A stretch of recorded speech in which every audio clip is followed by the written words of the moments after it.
An original podcast from podlatino.com.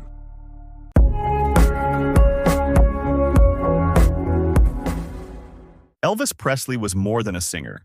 He was an empire, a cultural earthquake that changed the face of music forever.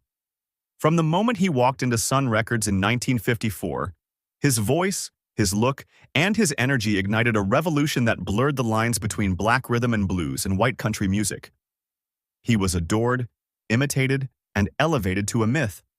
Yet behind the polished image of the king of rock and roll lived a man trapped in a cage of fame, manipulation, and addictions. This is the story of Elvis's dark side, the scandalous truth hidden behind the glittering lights of Las Vegas and the Graceland gates. At the heart of Elvis's story lies Colonel Tom Parker, the manager who controlled nearly every detail of his career. Parker was a master of business, but a man without scruples. He signed deals that trapped Elvis in exhausting concert contracts, movie roles he despised, and a Vegas residency that turned the king into a circus act. While fans screamed his name, Elvis himself felt like a prisoner, a commodity to be sold at any price. Parker's obsession with profit over artistry pushed Elvis further into isolation, leaving him little control over his own destiny. But fame came with more than just bad contracts. It also came with pressure, constant, relentless pressure. Elvis had to live up to his myth every day. The perfect smile, the voice that never failed, the body that shook the world. To keep going, he leaned heavily on prescription drugs. At first, it was stimulants to survive grueling tour schedules. Then came sleeping pills to counter the insomnia. Eventually, his body became a battlefield of pharmaceuticals, uppers, downers, painkillers, and tranquilizers. Elvis was not alone. Hollywood was built on such pills, but his dependency grew into an addiction that consumed him.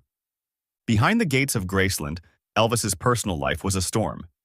He married Priscilla Beaulieu, but the relationship quickly fractured under the weight of fame and infidelity.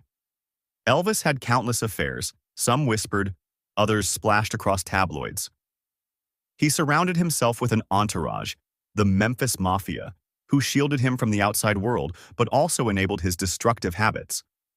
They fetched his pills, kept secrets from the press, and lived off his generosity, blurring the line between loyalty and exploitation. By the late 1960s, Elvis was reborn through his '68 comeback special, proving he could still conquer the stage. But the victory was short-lived. The 1970s brought Las Vegas residencies that paid millions but drained his soul.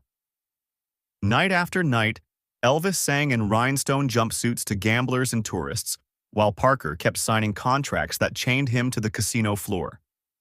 Fans saw the glitz, the karate moves, the sweat-soaked scarves. Few saw the exhaustion, the swelling body, the king losing control of his kingdom. As his health declined, scandals multiplied. Stories of erratic behavior circulated, sudden rages, bizarre late-night shopping sprees, even shooting televisions when shows annoyed him. His weight fluctuated wildly. His performances were uneven, sometimes electrifying, sometimes heartbreaking. In private, Elvis devoured junk food, his favorite being the infamous peanut butter, banana, and bacon sandwich.